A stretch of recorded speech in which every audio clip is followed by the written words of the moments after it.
Electoral బండ్ల ద్వారా తన లావాదేవీలను దాచడానికి నరేంద్ర మోడీ ప్రభుత్వం స్టేట్ బ్యాంక్ ఆఫ్ ఇండియాని కవచంగా ఉపయోగించుకుంటుంది అని వరంగల్ పశ్చిమ ఎమ్మెల్యే నాయిని రాజేందర్ రెడ్డి ఆగ్రహం వ్యక్తం చేశారు.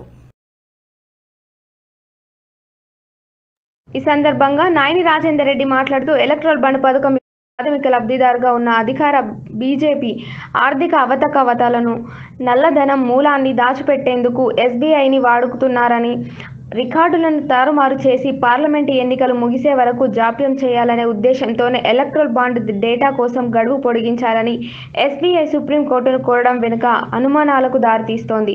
ఈ బండ్ల ద్వారా బీజేపీ పార్టీకి ఫేవర్లు ఇచ్చిన వారి పేర్లు బయటపెట్టకుండా మోసం చేయడంలో ఎస్బీఐ బీజేపీ పార్టీతో కుమ్మక్కైందని ఆగ్రహం వ్యక్తం చేశారు.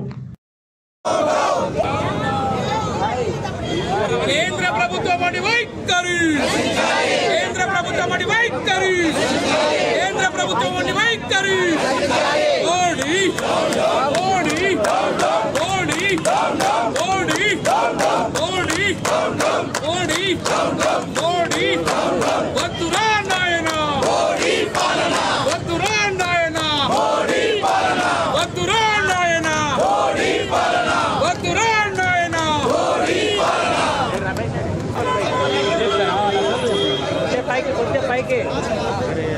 मोदी को हटाओ, मोदी को हटाओ, मोदी को हटाओ, मोदी को हटाओ, मोदी को हटाओ, जय कांग्रेस, जय कांग्रेस, जय कांग्रेस, जय कांग्रेस, जय कांग्रेस, जिंदाबाद, जय कांग्रेस, जय कांग्रेस, जय कांग्रेस, चट्टी बीदी पंगा, चट्टी बीदी पंगा,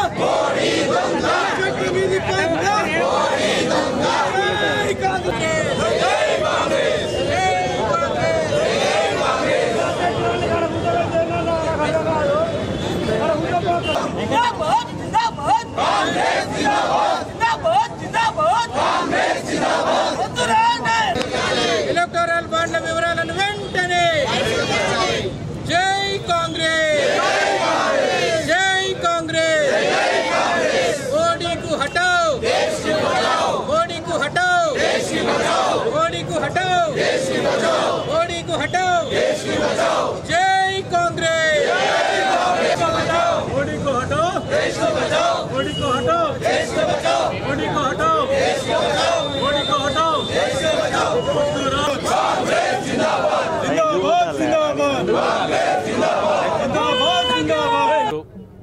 ఎలక్ట్రల్ డిపాజిట్స్ని, ఎలక్ట్రల్ బాండ్లని బీజేపీవి నిషేధిస్తూ సుప్రీంకోర్టు తీర్మానం ఇవ్వడం జరిగింది, తిరస్కరించడం జరిగింది. వాటిని త్వరలో సుప్రీంకోర్టుకు ప్రజలకు బహిర్గతం చేయాలి, వారి పేర్లన్నీ కూడా బయట పెట్టాలని చెప్పడం జరిగింది. అయినా బీజేపీ ఎస్బీఐని, ఈ ఎస్బీఐ బ్యాంకుని ప్రెజర్ పెట్టి ఎలక్షన్లు అయిన తర్వాత మేము రిలీజ్ చేస్తామని చెప్పే విధంగా చెప్పడం దుర్మార్గం ఇది.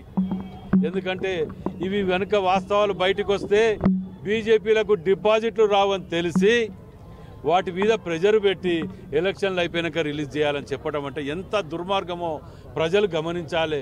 వీళ్ళ ముసుగును తొలగించండి.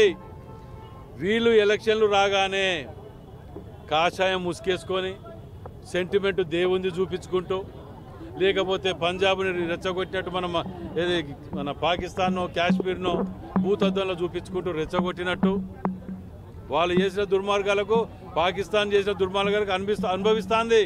ఎవరు క్షమించారు? అది మీరు కొత్తగా చెప్పేది ఏమున్నదల్లా సర్జికల్ స్ట్రైక్ అంటాడు. సర్జికల్ స్ట్రైక్ చేయలేదా?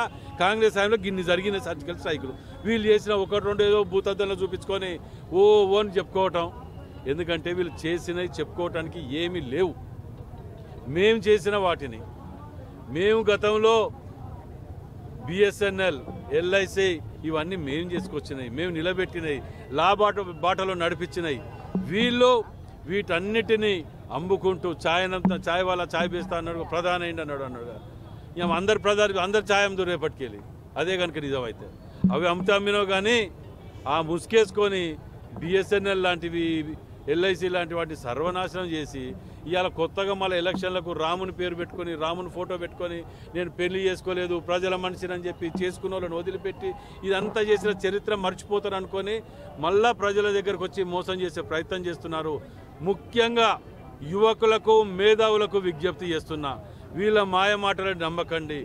వీళ్ళకు కూడా విజ్ఞప్తి చేస్తున్నా, మీరు ఆ బాండ్స్ని ఎవరెవరు ఇచ్చిండ్రు, ఎవరెవరి దగ్గర మీరు ఏది లంచాల రూపకంగా బాండ్లు కలెక్ట్ చేసిండ్రో ఆ వివరాలు బయట పెట్టిన తర్వాతనే మీకు ఓటు అడిగే హక్కు ఉన్నదని చెప్పి విజ్ఞప్తి చేస్తున్నాం.